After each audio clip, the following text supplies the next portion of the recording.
Hey, good morning. It's Brenda Meller with Meller Marketing. We're back for another edition of my live show. I call this Social Media Pie Live, and I bring on inspiring people to inform and educate you. So I want to welcome our viewing audience, whoever's watching live or if you're watching in playback.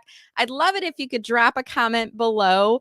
Let me know that the broadcast has picked up. You can see it wherever you're watching, whether it's home or office. Or if you're watching it in playback, maybe you're sitting out in the backyard listening to this, leave a comment, let me know. We'd really appreciate it. As we are getting started, we had a little bit of a technical hiccup. And Paul, you and I know these things happen in marketing from time to time, technical hiccups, right? So I want to ask our audience to help me test this out. Paul was not able to join by computer. He's joining by phone, but the audio is not working from his phone. So I've actually have Paul dialed in on my phone and I have his audio coming through my phone. So I'm trying to make sure that that is picking up through the computer. So if I could ask, Paul, can you tell us a little bit about yourself and your business? And for those that are listening, could you please leave a comment and let me know if you can hear Paul as he's talking right now? All right, go ahead, Paul. So, my name is Paul Friederichsen. I'm a marketing consultant. I have been in the business for, oh my goodness, longer than I can imagine. I started out as a kid in college, working on a Bachelor of Fine Arts with a concentration in graphic design. Finished that, and while I was in college, got a lot of on-the-job experience, which was incredible. Worked out, very well for me with the school as graphic designer. So I came out of school with a pretty good portfolio and a lot of experience, and landed my first ad agency job in my hometown. And from there, it's just been a growing experience. I've gone from being a staff designer to an art director to a creative director to a strategic business developer, and then in 2005 went out on my own. So that's when I hung my shingle out and hoped for the best, and it's worked out pretty well. I would say in some respects very well. We had a large family, so we managed to get our 5 kids through college, 3 through grad school, and now we're empty nesters and still working. So here we are. That's awesome. And Paul, you and I first came across each other. I think I was looking for conferences and events that were seeking speakers. I think I maybe found your event and submitted a speaker inquiry, or did you reach out and did you find me? Do you remember? I think we found you, actually. Okay. At the time, I was really getting into LinkedIn, really enjoying that, and became a passionate believer in that software program. And so I wanted to, at the time I was heading up the education for a floor covering trade show. And so I told the trade show management team that we needed someone to come in and talk to our attendees about LinkedIn. Yep. Well, I mean, here you are. So, right. So that's great. I mean, you gave a tremendous presentation, and we thoroughly enjoyed it. And I have followed you ever since, learned a lot from you, and it's been a great experience. Well, I'm really happy to have crossed paths with you. And it's kind of ironic that the time that we first met was pre-pandemic. It was February of 2020. If you all can remember back to February of 2020. I see some comments that are coming in. I think I got the sound figured out. It's coming from my phone. And I just need to figure out where the microphone is on my phone, if it's on the bottom or if it's on the top, because I'm trying to get the right level. I'm going to try it like this. But I remember, Paul, when we communicated a lot leading up to the conference, and I don't even remember, maybe it was a conversation leading up to the event, and it was in Atlanta and I was coming from Detroit. So we were coordinating travel. And I don't even think it was until I landed in Atlanta that you and I, when we met and you were saying, yeah, we've had a few folks that have pulled back. Our China distributors and China partners, folks that are companies that are in China aren't coming because of this thing that's happening over there. And that's what it was at the time. It was this thing that was happening over there. And we were kind of, aware of it, but it wasn't really anything affecting us. But I do remember you said it has impacted our attendance. We usually have much higher numbers, and we didn't have as many this year. Thank you, Kimberly. I really appreciate you guys' support. So we're getting the audio thing worked out here. But at any rate, I'm always of the school of thought that, once I'm in place, I'm going to give my absolute best presentation possible. The folks in the room, even if it wasn't a full room, it was still, we had a good amount of people in there, and we had more time for interaction. And we had a great time. I learned about your industry. The conference floor was amazing. They did a video promo, I think, on me, or a video clip afterwards about why I attended Domatech. So really great job in that event. And I've enjoyed staying connected with you as a fellow marketer. And I can't remember what it was recently, Paul, but we started interacting with each other again. Either you came up in my timeline or I came up in yours, and we started engaging on each other's posts. And this is kind of one of the things that not a lot of people know about LinkedIn is if you don't see people on a regular basis and you want to start seeing them again, you have to go to their profile, see a recent post, add some comments, and then LinkedIn will say, oh, you want to see Paul again? Well, here's more of Paul's posts. And I'm not even sure what it was, but it was something you posted recently. And I said, you might make for a great interview, and let's have you on. So I said, Paul, what do you want to talk about? And you said, let's talk about being a hands-on consultant for B2B brands. So with that said, Paul, what advice do you have for folks? There might be people watching that are thinking about moving into consulting. There might be people that are working on the B2B brand side for agencies or in different things now that are looking for advice. And I look at someone you as experience rich. You've got so many years of experience. You've lived through the trends. Marketing solid down pat. So I'm looking forward to hearing your advice, Paul. So what would you like to share with us here today? Well, there's a lot of good common sense advice, I think, that perhaps precedes all of that discussion, and that is, just make sure you're doing what you really enjoy doing. And I know we hear that all the time. And I've been very blessed in finding that formula, I guess, and that area that I wanted to focus in. And you kind of stumble into it, but you have to be aware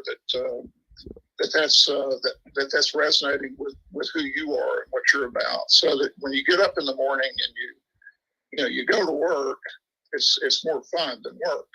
And I know that, Brenda, from what you're doing, and it shows.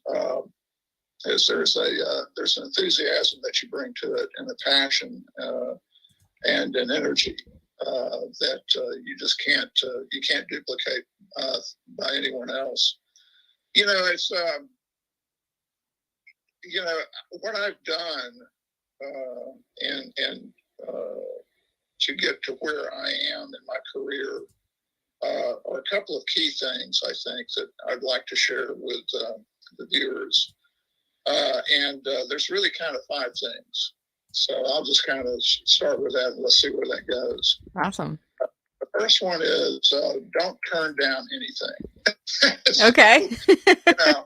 Now, I've worked with consultants in the past when I was on the agency side and so forth. And, a lot of these guys were very good, obviously, at what they did, and very successful. But their approach was to be very choosy about the assignments that they took on. And that may work for some. With me, I've always been in survival mode. Mm-hmm. So, if it's, to give you an example, I picked up a lot of work from Home Depot because I'm here in Atlanta.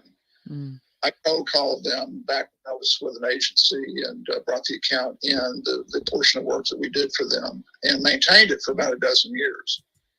And one of the secrets to that, I think, is that no matter what they threw at me, I figured out a way to get it done. And that's being very hands-on, going back to the title of our program, being a very hands-on B2B consultant. You either do it yourself, and thank God I've had the skill set to do a lot of things, whether it's writing or design, PR, social media, a number of different things in my toolkit. which has enabled me to do that. But you would be surprised. Sometimes, you're given an assignment or you're asked to do something that you feel may be a little bit out of your comfort zone. You may even feel like it's beneath you. But if your client needs that service, or if a prospect is looking for that service, consider it. Mm-hmm. Do it. You would be surprised. One of those opportunities that came along my way turned out to be one of the best paying clients I've ever had. So, is that right? See? Yeah. So, I mean, it's like it can happen. So, mm-hmm. And the other thing that kind of goes hand in hand with that is keeping your options open. Mm-hmm. Again, be open-minded to opportunities that come along. Obviously, we all have certain boundaries that we set up in our careers that we would rather not step over. But keep your options open. The third point that I really like to stress to everyone is know your client's category. Now, I learned a long time ago in the agency business, and we talked about this, and we would tell clients this in a presentation, and we would say, we will never know your business as well as you do. Mm-hmm. You are the expert. We are expert at marketing or whatever area that we're in. Right. But we'll never do. Mm-hmm. However, and I've had a lot of success in my career by knowing my client's category mm-hmm. quite well. Yeah. And that's gleaned from just being intellectually curious, reading constantly, observing, soaking it in like a sponge. Yeah. So that when I'm sitting across the table from the president of the company or upper management of that company, I can have a conversation. Absolutely. Strategically about their business vis-a-vis their competition. Can I add something to that Yeah. story, the knowing your client's category? And sometimes when I talk to people about LinkedIn, they'll say, well, do you have experience with XYZ industry, whatever the industry that they're in? And I say, no, but I've worked with a variety of industries, and the analogy I use sometimes, Paul, and maybe this will resonate with you, is it's kind of like I'm an auto mechanic and I go very deep into understanding automobiles. That's kind of LinkedIn is my category. I go very, very deep into understanding LinkedIn knowledge. So at a car repair shop, if you pull up with your car, the auto mechanic can hear the sound that rattling is making, and he knows like right away what that thing is. And I'm not a mechanic, so I'm not going to say that's your axle rod or whatever it is. But it's the same thing with marketing. And when you have a breadth of experience of working with different clients in different industries, the approaches to take, right, to pulling in what are those key differentiators, or what are the needs of the business, or the target audience, right? It's the same approach, but it's just applying it to learning that new industry. Would you agree with that? Yes, and it's a lot of times what makes the consulting business interesting, and basically, and for, quite frankly, clients dealing with consultants are interested, is that you can cross-reference experience. Mm-hmm.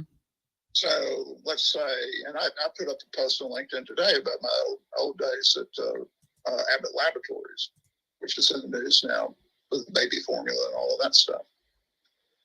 But it's interesting. The things I learned, and this may sound completely bizarre, but some of the things I learned at Abbott, I can apply to floor cover. Isn't that crazy? Of course, yeah. I mean, the beauty of being a consultant, I think, and particularly in the B2B realm, is that you can draw on past experience and correlate that to a problem-solving situation with a current client. Mm-hmm. Basically gives a new perspective that client probably never considered. Right. And it's not because they're stupid or they're inexperienced. It's because they were never the beneficiary of that experience to begin with. They kind of it's like blinders that horses wear, right? It keeps you, Right. You're so focused on your industry, your niche, your competitors, that you really don't look beyond an industry. And it's not like a weakness per se. It's just a course of doing business. You don't get outside of your own industry. You don't have that luxury, but consultants do, right? Well, the other thing too, you'll find this actually practiced by certain companies, and a good example, I think, is when Apple went into retail. Mm-hmm. Well, Apple didn't look at what Best Buy did or what Circuit City did back in the day. Mm-hmm. How Ritz-Carlton worked. And they modeled their level of service and their level of sophistication on companies and retailers and brands completely outside of their field of electronics and computers. That's interesting. And that brings, going back to what you were saying earlier, that level of differentiation that helps define a brand and by virtue define the customers it serves. So I think that's a really kind of a cool thing. But know your client's category. Mm-hmm. Conversation, even with the highest ranking officers in that company, bring to them a new perspective. They need that. Another one is be accessible and proactive. So I strive for that every day. I want to surprise my clients. I want to give them ideas or make observations. Mm-hmm. If I'm on social media and I see a competitor, and let's say the competitor has come up with a new product or is offering a new service or a new campaign or whatever like that, I want my clients to know about that, and I want them to know about it now. Mm-hmm. I don't know what their schedules are. Yeah. I don't know if tomorrow is going to be soon enough. They may be making decisions right now. Right. The value that you're demonstrating for your client is really linked to the speed and the urgency that you have about their business. Mm-hmm. So that's, I think that's they see value in that. And that's what you're in business to do. Basically every day is to demonstrate your value to your clients. Yeah. And then the last thing is surround yourself with smart people. I mean, what I've done since, 2005 and being able to, kind of set my own schedule and run my own business and so forth like that, is I've actually continued to do whatever I can to increase my knowledge of the business that I'm in. Mm-hmm. Even though most people would say, well, you really don't have time for that. You really don't. You need to be doing this, and it's really, again, increases your value to the service that you bring to your clients. If you're going to that seminar, Mm-hmm. if you're watching that webinar, and what I do, and you probably know this, is I write a lot of articles. Yep. And so I'll take a topic because nothing will train you better. Right. Than writing, right? That idea to somebody else. Do you publish those articles on LinkedIn, Paul, or are those in industry trade publications or your website, or where do we find those articles? A couple of them. A while back, a few years ago, I lucked into a writing gig with the New York Daily News. Oh, cool. Mm-hmm. So I would write articles about marketing that they would run in their business section or whatever. Mm-hmm. So that was every week or every 2 weeks, get you in that discipline. How did you find that? Because there might be other people watching going, I want to get into a trade or I want to get into a publication. That one came, again, it's these connections that you build, right? As you go through your career. Mm-hmm. That one came to me from a very, very dear friend and used to be a very close business associate who's in PR. Mm.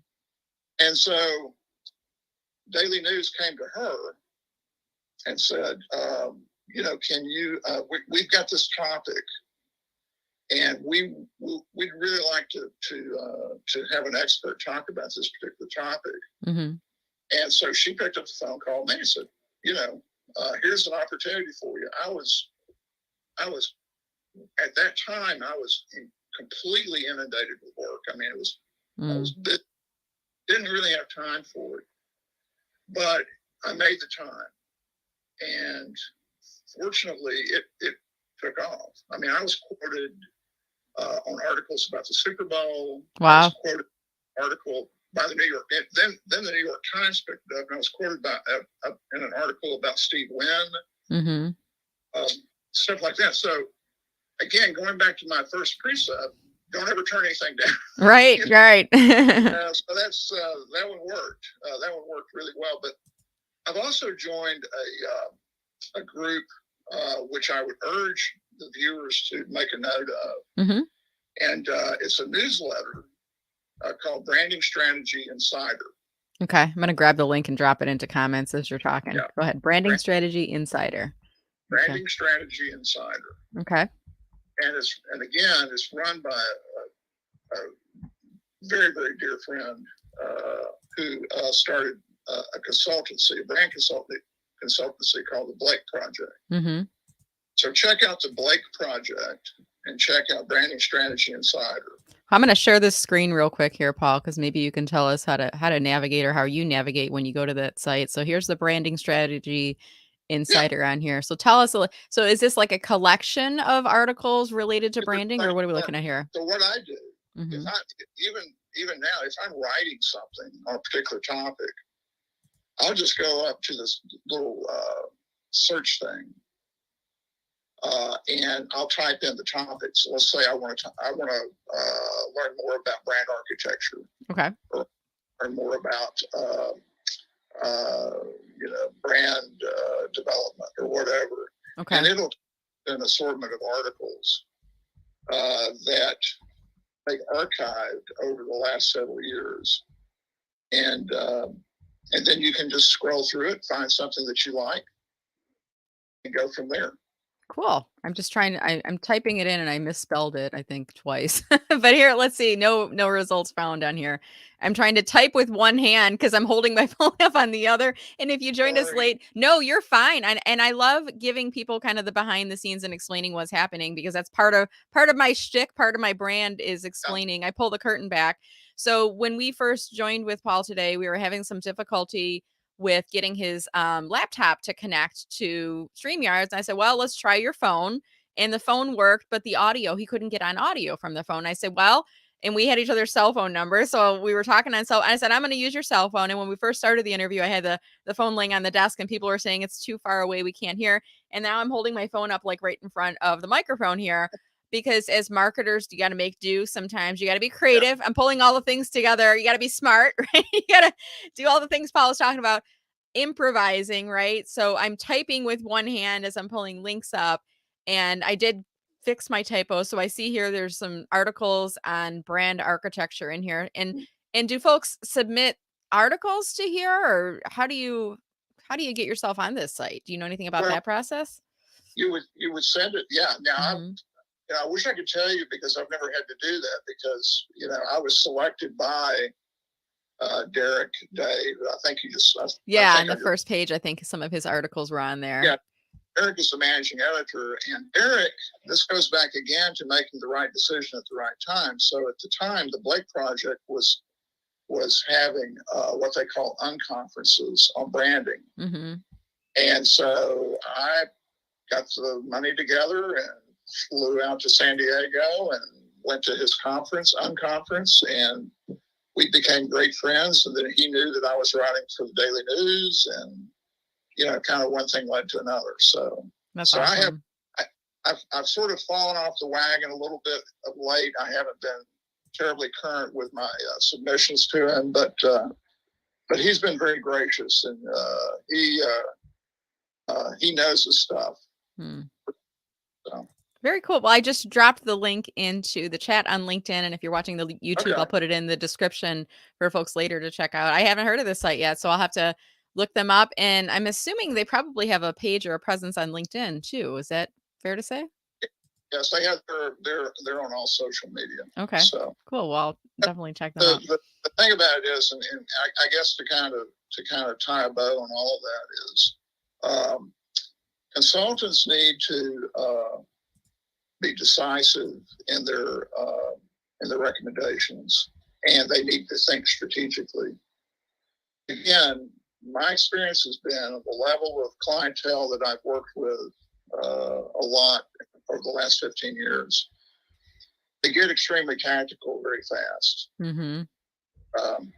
As if the magic formula for the execution of a particular marketing vehicle solve all of their problems. And as people, I mean, we all want an easy answer, but unfortunately, it's really running a marathon. It's not running a sprint, and it's a disciplined approach, and you have to be very strategic about your advice. Now, the tactics, yes, they are important. If you cannot tactically execute your strategy, then what's the point? Mm-hmm. But you gotta have a firm grasp on guiding your client to develop a brand, even the B2B world, that can stand on its own, without the power of the sales department making all the decisions, right? And grow it. Yeah. I mean, marketing is a friend of mine likes to say, it's the lubricant for sales. You've got to. We're getting back into our automotive analogies here again, right? Oh, did we lose audio? Can you hear me, Paul? I think we might have lost audio for Paul. Oh, we lost his audio, but we're going to keep going. So I'm going to dial him back on my phone. I'm explaining to you guys what happens because sometimes these things happen. Sometimes we lose connections and then we have to dial back in, and I'm calling Paul back. I'm calling you. I'm going to use the universal symbol. I'm calling you, Paul. Wait 1 minute, Paul. We're going to get you back on the phone again. And I'm explaining what's happening because sometimes these things happen when we're working on live video. And what do you do when these things happen? You keep on rolling. I like to explain to people what happened. Hey, Paul, I think I hear you. Can you hear me? Yes. But it looks like maybe you had a Wi-Fi hiccup because your screen went blank. So I will ask, you may have to leave StreamYard and rejoin it on video. While you were doing that, I'm going to ask our audience if you have any questions or if you'd like to contribute to the conversation, or if you just want to help me out because we're having a little technical hiccup right now. And as a friend once told me, people always tell you have spinach on your teeth, and they'll let you know you have spinach on your teeth, but they will also help you out when you're a little bit in a bind. And this is one of those situations I need your help. So while Paul is coming back up, I would love for my audience, if you are watching right now live, if you could drop a comment, let me know if you're finding this conversation helpful. Let me know if you have additional resources that you use as a consultant or that you would like to share with fellow consultants. And I will keep talking until I can see Paul again up on screen. I have him on the phone.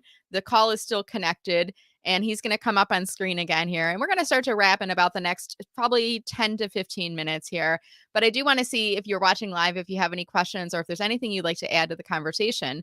And while Paul is pulling back up on phone, I think it's coming back up here, Paul.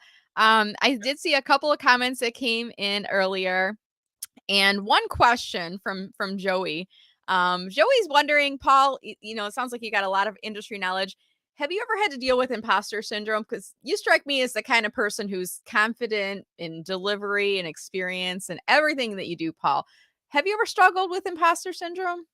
Oh yeah, I read a piece about that the other day by a dear friend who has also become quite a successful marketing consultant.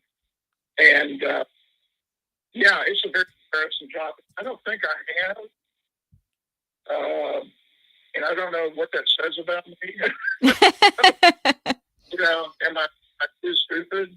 I don't know. But I haven't. Yeah. That's good though. I mean, I think that comes with probably breadth of experience, and I think your approach to doing things too. Even some of your advice, you surround yourself with smart people. You're continually educating yourself on industry best practices. It sounds like you're a lifelong learner. So I think there's ways to combat this, Joey, and for anybody else in the viewing audience as well. I think every one of us, has, and whether we call it imposter syndrome or we realize there's some gaps in our experience or some opportunities to continually improve ourselves, we've identified it. And whether or not you categorize it that way, I think Paul has still given us a lot of really great advice on how to continue to, if I use the analogy, I can't remember the author, sharpening the saw. Do you remember what book that was, Paul? Oh yeah, it was Jim. Jim Rohn, not Jim Rohn. That was Good to Great. I can't think of the name. It's probably on my bookshelf, one of the books up here or over here. Was it Stephen Covey? Was it Stephen Covey? Might have been Stephen Covey. Hey, if you're watching Sharpen the Saw, who was that? Name that author right now. If you're watching, who said Sharpen the Saw? But there was the top 10 things. 7 Habits. That's right. So maybe that was Dale Carnegie. I don't know. Something in there. So very good. Let me see if there's any other questions that have come in or any other comments. I saw a lot of people helping us early on with the audio. We really appreciate your help on that. And I want to remind you, if you're watching this, there's about a 30-second delay. So from the time I say, hey, drop your comments and questions into chat until with the time we see it on screen, it's about a 30-second delay. That's part of the reason I'm repeating these instructions now, and also letting you know if you do drop in a comment and we haven't pulled it up on screen yet, it's because of the time delay. It's almost like when they do like the Grammys or the Emmys, there's a couple second sound delay from the live feed to the broadcast, and that allows them time to bleep out, we have some language and things like that. But this is kind of the process of when you broadcast from StreamYard to LinkedIn Live, that process of handing the baton over of the live stream, it does take about 20 to 30 seconds for that to come up. So as we start to wrap up the conversation here today, Paul, I want to give you the chance to offer our listeners and viewers any final comments on being a hands-on consultant for B2B brands. Any final advice for us? Yeah, I guess find an area, like it goes back to what we were talking about at the very beginning. Find an area of business that you're most interested in. For me, it's floor covering. Strangely enough, most people don't even think about floors. It's a fascinating. It's very small, and there are a lot of companies that need help, need my help. And I'm too glad to give it. But find an industry that you really love and go for it. There you go. And I want to pull up your LinkedIn profile right now, Paul. I'm curious. I have to ask, what's the photo in the background? Looks like there was a ribbon cutting. What's happening there? Essentially flooring related. That is the opening of a tech school class for floor covering installers in Dalton, Georgia, which is kind of the floor covering capital of the world. And standing there of Dalton. So I'm next to a celebrity, but no, that was. Oh, is that you in the red jacket right in the middle there? Yeah. Okay, gotcha. Yeah. You have to. Let me see if I can pull it up a little bit larger on screen here. Trying to do this with my one hand holding. I think it's as large as my second screen will go, but I see you right behind the ribbon in the red jacket in the middle there. Yeah. And how often do you change that page header or your profile header, Paul? And why do you change it? Because I know that's not been on there forever. I feel like I'm going to get in trouble here. Probably needs to be changed, actually. It's yeah. But you have changed it more than once since you've had a LinkedIn profile. Oh my gosh, yes. Yeah, right. See? There you go. So, I mean, Paul, this is part of, when I talked about at the conference, we talk as marketers, different techniques of using and unlocking the power of LinkedIn or getting a bigger slice of the LinkedIn pie, so to speak. And one of this is, changing out information on your profile and featuring in your header, just like Paul has done, whether it's client work or events you've attended, conversation starters, things that are related to your business. And I think this really ties in nicely to being a consultant because, being a consultant, it is part storytelling. It's giving case studies, examples, demonstrating your expertise. And I love what you've done here in the header because it's a nice conversation starter. I get that from you, Brenda. I've learned a lot from you. So. Well, I really appreciate that, Paul, and likewise. And I always surround myself with really smart people like you too. So I'm delighted to hear that. Now, Paul, are you open to connecting with people if they visit your profile, or what's your preference there? Yeah. They can message me on LinkedIn, or they can just send me a email at paul@brandbiz.inc. Awesome. And I see, Paul, you have enabled creator mode on your profile. I know that because I see the hashtags. It says talks about branding, flooring, marketing advice, construction industry, and marketing and advertising. So because you have creator mode enabled, anybody who's visiting Paul's profile, the default button for you is going to be follow. Now, if you want to connect with Paul, you got to click on the more button, and then you'll get an option that will say personalize invite or connect. I'm already connected, so I'm not seeing those options, but I did want to point that out. And my advice for people that are either listening in or watching this video, either live or playback, when you invite Paul to connect, mention that you heard him in the interview with Brenda Meller, because that'll help him to know where you first saw him. Like that advice, Paul? That would be, yes. That would be fantastic. Yeah. Wonderful. All right. Well, thank you so much for joining me today, Paul. Any final comments about things you're working on for your business, or tell us like how we can get a hold of you if we're interested in learning more or doing business with you? Yeah, just drop me an email or drop me an email on LinkedIn. Let's talk. All right. And give us that email again, if you could. Yeah, it's Paul, Paul, at brandbiz, BRANDBIZ.com. All right, perfect. And I will drop that into the comments later to make it easy for folks to do so. Well, Paul, I think we did pretty good with our tech hiccup. What do you think? Yeah, and part of the key to this, Paul, is, life experience, professional experience. You get to that point where things don't frazzle you as much as they did. And you talk about, that young kid when you were first getting out of college. And I think about myself when I first graduated. If something like this would have happened, I probably would have shut the whole thing down and rescheduled.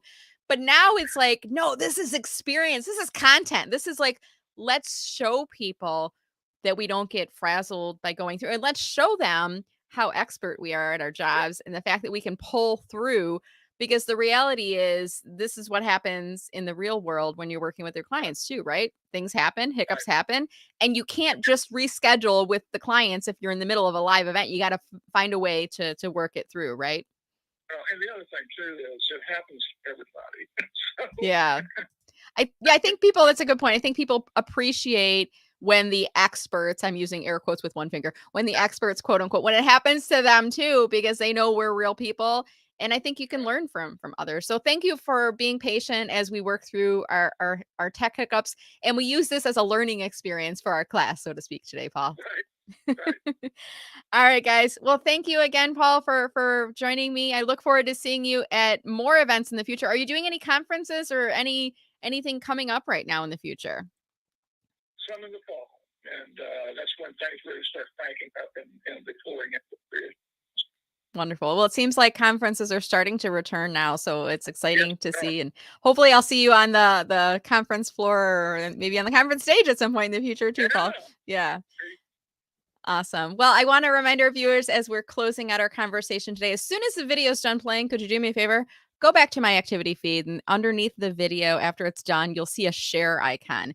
If you have not yet posted on LinkedIn this week, this month, this year, click on that share button and share the video out. And maybe as when you share it as a LinkedIn post, you'll tell people something that you learned by watching this video.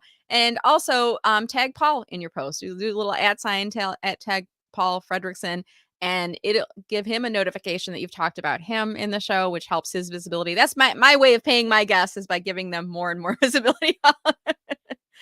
So awesome. Well, thanks again, everyone, for watching. We hope you have a lovely day. And Paul, thank you again for your time. I really appreciate it. All right, guys, have a wonderful one out there. Stay safe and stay healthy. And we will see all of you on LinkedIn. Take care, everyone.